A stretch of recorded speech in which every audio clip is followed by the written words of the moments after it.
नमस्कार। हम लोगों ने इससे पहले वीडियोस बनाया सीरीज में जो हम देख रहे हैं वो सत्य को कैसे पहचानें, क्या माने, किस चीज पर विश्वास करें। बात यहाँ से शुरू हुई थी कि धर्म बहुत सारे हैं और हम किस धर्म पर विश्वास करें इसका निर्णय कैसे करें। तो निर्णय तो आपको करना है, लेकिन निर्णय करने के तरीके हम थोड़ा बहुत आपको सुझाना चाह रहे थे। तो शुरुआत वीडियो में हम लोगों ने बताया था कि धर्मों को कैसे वर्गीकरण करना है, कैसे थियोज्म, पैंथेइज्म और एथियज्म में धर्मों का वर्गीकरण किया गया। और उसके बाद हम लोगों ने वर्गीकरण करने के बाद किस धर्म में कितना सत्य है इसको जांचने के लिए 4 बिंदु को बताया था। ओरिजिन, मीनिंग, मोरालिटी और डेस्टिनेशन। और इन 4 आधारों पे जन्म धर्मों को परखने की बात करी। तो आज इसमें से एक बिंदु पर हम लोग गौर करेंगे, वो है ओरिजिन। 4 बताए थे, ओरिजिन, मीनिंग, मोरालिटी और डेस्टिनेशन। तो मीनिंग, मोरालिटी और डेस्टिनेशन हम लोग किसी और वीडियो में लेंगे क्योंकि लोग वीडियो बहुत लंबा हो जाएगा। आज हम लोग खाली ओरिजिन की बात करते हैं। तो हर धर्म ओरिजिन की बात करता है कि सृष्टि का निर्माण कैसे हुआ, कैसे सूरज, धरती, ब्रह्मांड सब अस्तित्व में आए। इसको साइंस भी बताता है। एथियज्म के पास कुछ, नास्तिकवाद जो है उसके पास कोई इसका जवाब नहीं है। वो साइंस ला करके सबके सामने रखने की कोशिश करता है कि क्योंकि एथिज्म है, बड़ा अजीब सा एथियस्ट के पास का विश्वास ये है कि परमेश्वर नहीं। बात करेंगे एथिज्म पर भी और उनके विश्वास पर भी, लेकिन पहले धर्मों के ऊपर बात करते थे। तो एथिज्म में जैसे हम लोगों ने बताया था कि कोई धर्म नहीं आता। फिर एक उससे बहुत मिलता आपका जैनिज्म और बुद्धिज्म है। फिर पैंथेइज्म आता है जिसमें अनेकों परमेश्वर की बात होती है और जिसमें ब्रह्मांड, धरती, जल, थल, जीव, पक्षी, पंख, ये सब भी भगवान है। इसको पैंथेइज्म कहते हैं। और थीइज्म में एक परमेश्वर है, उसकी सृष्टि है। इसमें जूडियो क्रिश्चियन वर्ल्ड व्यू और इस्लाम आता है। और इसी में आप सिखिज्म को भी रख सकते हैं। सिख धर्म भी इसको इंक्लूड किया जा सकता है इसमें, क्योंकि वो भी एक ही परमेश्वर ओंकार की बात करते हैं। अब हम लोग ओरिजिन्स की महत्व को समझते हैं।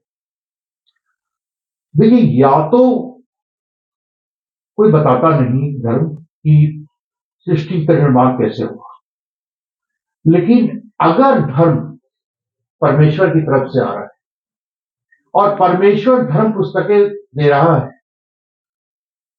और परमेश्वर ही ये बता रहा है कि सृष्टि का निर्माण कैसे हुआ, तो परमेश्वर को तो पता ही है कि सृष्टि का निर्माण कैसे हुआ। वो अगर बता रहा है तो सही बता रहा होगा। और इसको जांचा कैसे जा सकता है कि वो सही बता रहा है कि नहीं बता रहा है? तो उसकी कही हुई बातों से पता करा जा सकता है कि इस परमेश्वर को, इस धर्म में जो परमेश्वर है उसको मालूम है कि सृष्टि का निर्माण कैसे हुआ या कैसे नहीं हुआ। अब इसमें जैनिज्म और बुद्धिज्म को पास दिया जा सकता है, क्योंकि जैनिज्म भी बहुत डिटेल में कुछ नहीं बताता। वो अधलोक, मध्यलोक और पतालोक की बात करता है, लेकिन वो कैसे आया इसकी बात नहीं करता, बहुत डिटेल में नहीं जाता। जैनिज्म ये बोलता है कि ये एक अनएंडिंग साइकिल है और ये इटर्नल है, सनातन है, ये हमेशा से था, ब्रह्मांड हमेशा से था।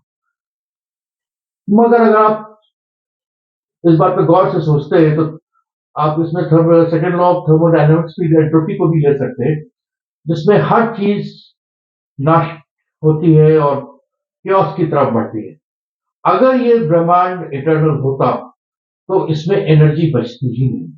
हमारे सूरज का भी एक लिमिटेड लाइफ स्पैन है। ये ब्रह्मांड में सारी एनर्जी खत्म हो चुकी होती, साइकिल से कोई मतलब ही नहीं बचता, कहीं कुछ बचता नहीं, एक अंधेरी ठंडी सी ठंडा सा ब्रह्मांड होता जिसके अंदर कोई हीट नहीं होती, सारी हीट खत्म हो चुकी होती, कंज्यूम हो चुकी। तो महावीर जी का ये क्लेम है। बुद्धिज्म इस महावीर बुद्ध ने इस प्रश्न को ज्यादा जवाब नहीं दिया इस पर, उन्होंने कहा कि यह प्रश्न व्यर्थ है, इसके बारे में जानने से कोई लाभ नहीं, इससे आपकी आत्मिक उन्नति नहीं होती।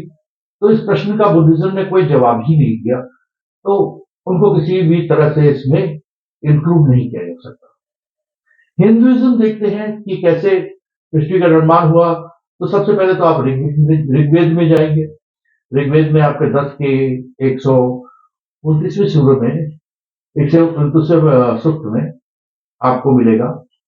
वहां पर आपको तपस और काम का प्रिंसिपल मिलेगा कि तपस से काम यानी डिजायर उत्पन्न हुई, डिजायर में बीज पड़ा क्या कहते हैं बुद्धि का, और वहां से क्या कहते हैं बुद्धि पे जब बीज हुआ तो साधु संतों ने अपने विजडम के द्वारा ये पता लगा लिया कि ब्रह्मांड का सृष्टि का निर्माण कैसे हुआ। ये ऋग्वेद में है। लेकिन उसके बाद आप भागवत पुराण और विष्णु पुराण में जाते हैं तो वहां पे आपको मिलता है कि महाविष्णु जो है वो शेषनाग के ऊपर लेटे हुए हैं, एक कॉस्मल ओशन के ऊपर, ऐसे पानी पे जहां से सब कुछ उत्पन्न होता है, और उनकी नाभि में से एक कमल निकलता है, और उस कमल में फिर वो एक लौकिक अंडे की बात होती है, एक कॉस्मिक एग, गोल्डन एग, जिसमें ब्रह्मा जी का जन्म होता है जिसके थ्रू। फिर जो एग वो अंडा जब टूटता है, तो मैं बहुत डिटेल में नहीं जा रहा हूँ, आपको मोटा मोटा बता रहा हूँ, आप इसको खोल के पढ़ सकते हैं, मैंने आपको रेफरेंस दिया है, ये आपको विष्णु पुराण और भगवत पुराण मिल जाएगा। और इसमें जब आप अंडा, तो ऊपर के अंडे का शेल जो है उससे देवलोक का जन्म होता है, नीचे के जो शेल है उससे पाताल लोक का जन्म होता है, बीच का मध्यलोक हो जाता है। जब आप सतपथ भावना में जाएंगे तो वहां पे आपको एक कॉस्मिक सैक्रिफाइस दिखाई पड़ता है, लौकिक अलौकिक बलि की बात होती है, जिसमें पशुपति हैं, जिसमें ऋषि मुनि उनकी बलि देते हैं, और उसी में से शीश से ब्रह्मा पैदा होते हैं, छाती से क्षत्रिय पैदा होते हैं, पेट से वैश्य पैदा होते हैं, और पैरों से शूद्र पैदा होते हैं, और यहीं से वही सृष्टि का ब्रह्मा को जन्म देते हैं, और फिर सृष्टि का निर्माण शुरू हो जाता है।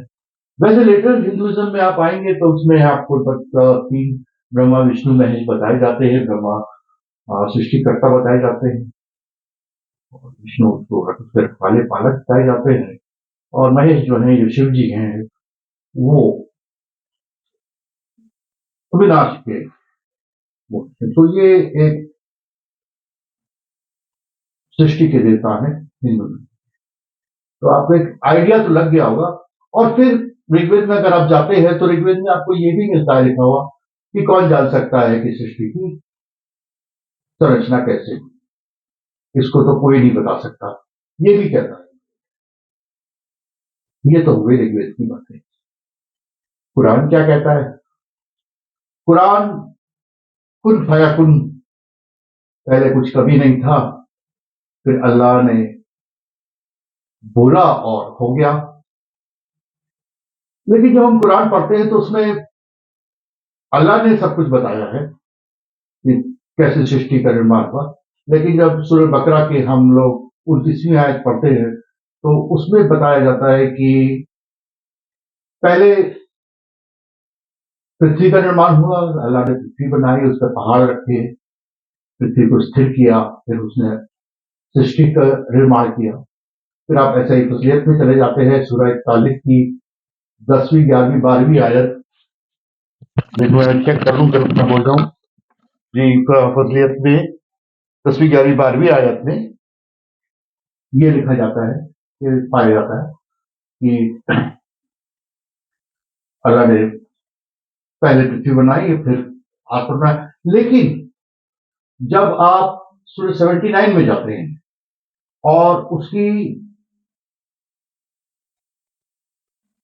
27 से लेकर 33वीं आयत तक पढ़ते हैं तो आपको मिलता है कि उन्होंने पहले आसमान को बनाया, उसे उसको एक कैनपी की तरह तंबू की तरह ताना, फिर वो नीचे आए, उन्होंने क्या कहते हैं पृथ्वी का निर्माण किया और फिर जानवर और ये सब की बात करते हैं।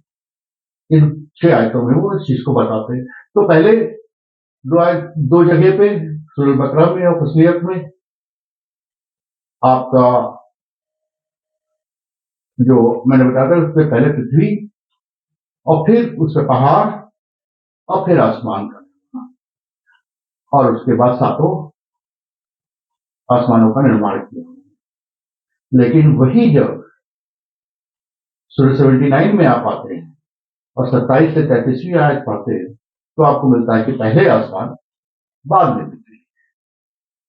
और फिर इसलिए फिर आप अगर आप इसी जगह देखते हैं तो सूरह अंबिया है जिसकी 21 की सूरह 21 उसकी तीसरी आयत में वो बताते हैं कि दोनों एक साथ जुड़ा हुआ था और अल्लाह ने उसको अलग किया, पृथ्वी को और आकाश को अलग किया और क्रिएशन मतलब साइमल्टेनियस क्रिएशन की बात है। इससे बहुत से मुस्लिम अपोलोजिस्ट जो हैं, जो उनके दावा वाले जो आलिम हैं, वो ये भी कहेंगे कि ये बिग बैंग का एक प्रतिबिंब है और बिग बैंग की बात करते हैं। मगर अल्लाह को तो ये बताना पड़ेगा ना कि वो जो जुड़ा हुआ मास था या सिंगुलैरिटी थी जो इन्फिनिट मास एक में जुड़ा हुआ था, वो किसने दिया था, उसका निर्माण कैसे, वो कहां से आया। तो इसकी बात बिग बैंग की बहुत क्लियर नहीं करता है, तो बिग बैंग को भी नहीं पता कि उससे पहले क्या था, कहां से आया। बिग बैंग तो कहता है अगर if there are laws of physics तो क्रिएशन हो जाएगा, तो कॉस्मोस क्रिएट हो जाएगा। खैर उसकी प्रोबेबिलिटी की इनको अंदाजा नहीं है। It is 10 to the power of 40,000 zeros. दुनिया में पूरे ब्रह्मांड में इतने बालू के कण भी की प्रोबेबिलिटी किस लेवल की है। खैर उस पर हम लोग अभी बात करते हैं साइंस के बारे में, तब करते हैं डिटेल में जाएंगे। लेकिन अभी तो इसकी बात करते हैं। तो सूरह अल-अंबिया की अगर आप बात करें 21 की 30वीं आयत की, तो वहां पे इस तरह का है, साइमल्टेनियस क्रिएशन है, वहां पे जो चीजें जुड़ी हुई। तो आप ये देख लीजिए सूरह बकरा सूरह 41 में जमीन पहले बनी, आसमान बाद में बना। सूरह 79 में अगर आप आते हैं तो पहले पहले पृथ्वी बनी, आसमान बना। सूरह पहले दो आयतों में यहाँ पे पहले आसमान बना, फिर धरती बनी, और यहाँ पे तीसरी जगह पे आपको साइमल्टेनियस क्रिएशन दिखता है। तो अल्लाह ने 3 बार अलग अलग जिब्रील के थ्रू मोहम्मद साहब को बताया और ये 3 अलग अलग तरीके होते हैं। बड़ा खूबसूरत सा सिख धर्म में गुरु ग्रंथ साहब वहां बिल्कुल ब्रीफ में बताया है, लेकिन तार्किक तौर से वजह क्रिएशन की बताई है कि अल्लाह चाहता, ओंकार या वर्ड परमेश्वर चाहता था क्रिएट करना, इसलिए उसने क्रिएट किया और अपने शब्द से क्रिएट किया, वर्ड से क्रिएट, उसने बोला और क्रिएशन हो गया। इससे ज्यादा सिख धर्म इसके बारे में नहीं। और अगर मैं गलत हूं, इससे ज्यादा बताता है तो प्लीज कमेंट में जरूर बताइए, ताकि मैं हम उसको इंक्लूड कर सके। सिख धर्म इतना सारा बताता है, लेकिन मुझे जितना मिला है वो मैं बता, मैंने बहुत डिटेल में नहीं पढ़ा है, लेकिन जितना मैं बता रहा हूं इतना तो कंफर्म है कि सिख धर्म ये बताता है, गुरु ग्रंथ साहब। अब यूडो क्रिश्चियन वर्ल्ड में बाइबल, दुनिया की सबसे ज्यादा बिकने और पढ़ी जाने वाली किताब। इसमें क्रिएशन बड़े विस्तार से, इसमें भी सिख धर्म की तरह बिल्कुल कि परमेश्वर ने चाहा क्रिएट करना और उसने बोल के क्रिएट किया। उसने बोला, और शुरुआत में पहला जो सेंटेंस आता है बाइबल की शुरुआत ही यहां से होती है, पहला वाक्य इसी से, in the beginning God created the heavens and the time plus space plus matter. In the beginning time God created the heavens, space and the matter. Time, space and matter, तीन चीजें वो क्रिएट करते हैं। फिर अर्थ में, matter में पानी और धरती है, लेकिन पानी धरती के ऊपर पानी है, और वो कहता है, बोलता है खाली, लेट देयर बी लाइट, और रोशनी हो जाती है। फिर परमेश्वर जल को अलग करता है, वो पृथ्वी के जमीन के नीचे के जल डालता है, और उसके बाद समुद्र और तालाब और नदी, इसमें जल को समेटता है, धरती निकलती है। फिर वो आसमान के जल को, मतलब पानी को तीन जगह वो बांट देता है। उसके बाद रोशनी फैली हुई है, पानी धरती बन गई। उसके बाद उसमें वो पेड़ पौधे, बोलता है पेड़ पौधे उग जाएंगे, सारी धरती में पेड़ पौधे उग जाएंगे। अब शायद पेड़ पौधों को अंधेरा भी चाहिए था और उजाला भी चाहिए था, उजाला तो था तो पौधों को मिल रहा था। परमेश्वर कहता है कि वो उसके बर्तन बनाता है, लाइट के बर्तन बनाता है, सूरज बनाता है, चांद बनाता है, सितारे बनाता है। तो चौथे दिन वो इनको बनाते थे, लाइट को, जो लाइट फैली हुई थी उसको सबको उन चीजों में वो कर देता है, और नियमित रूप से चीजें होने लगती हैं। उसके बाद वो पानी की, जल के सारे फूल को बनाता है। ये पांचवें दिन करता है वो, या ये एक्चुअली दिन हम बोल रहे हैं, लेकिन दिन का मतलब क्या है ये हमें समझ नहीं है, क्योंकि परमेश्वर ने कहा और फिर परमेश्वर ने कहा और फिर परमेश्वर, लेकिन एक बार जो कहा और दूसरी बार जो कहा, उसके बीच में कितने दिनों का, कितने समय का अंतराल है, इसका पता नहीं चलता। वो 24 घंटे का तो कैसे ही हो सकता है, बिकॉज पांचवें दिन सूरज और चांद बने थे, तो हो सकता है लाखों करोड़ों साल का डिफरेंस ना हो सकता है, तो हम कुछ नहीं कह सकते, अंदाजा ही लगाया जा सकता है बस। लेकिन चौथे दिन उसने क्या कहते हैं सूरज चांद बनाए। पांचवें दिन, पहले दिन लाइट बनाई, फिर उसके बाद पानी को अलग किया, फिर पेड़ पौधे पक्षी, चौथे दिन फिर लाइट बनाई, फिर उसने जल के और आसमान के जीवों को बनाया, फिर उसने थल के जीवों को बनाया।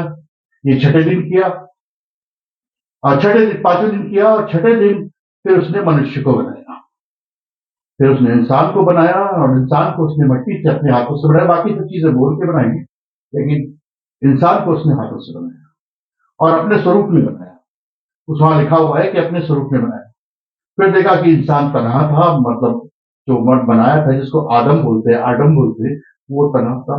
तो फिर उसको सुलाया और उसकी पसली में से उसकी एक पसली निकाली, और पसली में से एक औरत का निर्माण किया, और बुलाया, बोला कि ये तुम्हारा कंपेनियन है, ये तुम्हारा साथी है, और तुम सारी दुनिया को छोड़ करके इसके साथ जुड़ोगे। इसीलिए शायद कहावत भी है कि जहां तुम्हारी पसली लगी होगी वहां तुम्हारी शादी हो जाएगी। चल, इस तरह की कहावत भी है। तो ये है बाइबल में क्रिएशन, जो सिखिज्म से बहुत मिलता जुलता है, लेकिन सिखिज्म इतना डिटेल में नहीं है। उसमें केवल परमेश्वर की इच्छा और उसके ओंकार से सृष्टि का निर्माण हुआ, और बाइबल में इतना डिटेल नहीं। तो आपने महावीर का भी देख लिया। जैन धर्म में बहुत डिटेल में नहीं जाते, लेकिन वो इन लोगों की बात करते हैं और ये भी बताते हैं कि वो हमेशा से है, इटर्नल है, सनातन है। तो सनातन तो मतलब फिर सत्य भी होना चाहिए, और सत्य में ये भी ये फिर उसमें फिजिक्स को की थ्योरी एंट्रोपी को वो किनारे कर दीजिए आप, वो यहाँ पे लागू नहीं हो सकती कि हमेशा अगर उससे होता तो सारी। बुद्धिज्म इसका जवाब ही नहीं देता। हिंदू धर्म में आपने देख लिया, ऋग्वेद में और विष्णु भगवत पुराण में और सतपथ ब्राह्मण में क्या है। इस्लाम में आपने देख लिया कि सीक्वेंस में प्रॉब्लम आती है और परमेश्वर जो है 3 अलग अलग जगह सीक्वेंस को चेंज कर देते हैं और ये भी नहीं स्पष्ट हो पाता है कि जिसको अल्लाह ने अलग किया सूरह अंबिया की 30वीं आयत में, वो कहां से आया, वो अल्लाह को किसने दिया अलग करने के लिए। और सिखिज्म में और बाइबल में द थिंग से कुछ भी नहीं था, उससे सृष्टि हुई और कुछ भी नहीं था और उसने बोला और सृष्टि हुई। ये अलग अलग धर्मों में ओरिजिन की कहानी है। साइंस अपना एक्सप्लेनेशन देती है। साइंस कहती है कि ये एवोल्यूशन था। मैं यहां पे आपको एक रिकमेंडेशन देना चाहता हूं। एक दुनिया के लीडिंग केमिकल साइंटिस्ट हैं, doctor James tour, JAMES, James TOUR। उनके वीडियो जरूर देखिएगा क्योंकि जितनी नॉलेज उनको है उतनी नॉलेज तो हमेशा किसी को भी नहीं होगी। और जिस तरह से वो बताते हैं कि आप बायोलॉजिकल एवोल्यूशन की बात करते हैं, बायोलॉजी वही आप एक्सप्लेन नहीं कर पाते, केमिकल एवोल्यूशन कहां से एक्सप्लेन करें कि मॉलिक्यूल्स कैसे साथ आए और उन्होंने प्रोटीन बनाया और कैसे 15 से लेकर 20 प्रोटीन मिल करके एक हाइड्रोकार्बन बनाते हैं और कैसे वो हाइड्रोकार्बन जो है फिर एक सेल का निर्माण करते हैं। साइंटिस्ट लाखों करोड़ साल की बात करते हैं, लेकिन वो एक प्रश्न पूछते हैं कि अगर आपने एक माइटोकॉन्ड्रिया अभी बना लिया और उसने उसको आपने रख दिया लैब के कंट्रोल्ड कंडीशंस में भी, तो एक माइटोकॉन्ड्रिया अभी सेल का जो एक बहुत ही छोटा सा अंदर का हिस्सा पावर हाउस जिसको बोलते हैं, जो सेल के अंदर भी एनर्जी का निर्माण करता है, अगर उसको आपने कंट्रोल्ड कंडीशंस में लैब में भी रख दिया तो भी वो 8 घंटे से ज्यादा जिंदा नहीं रहेगा। 8 घंटे में खत्म। तो समय आपका दोस्त नहीं है, समय आपका दुश्मन है।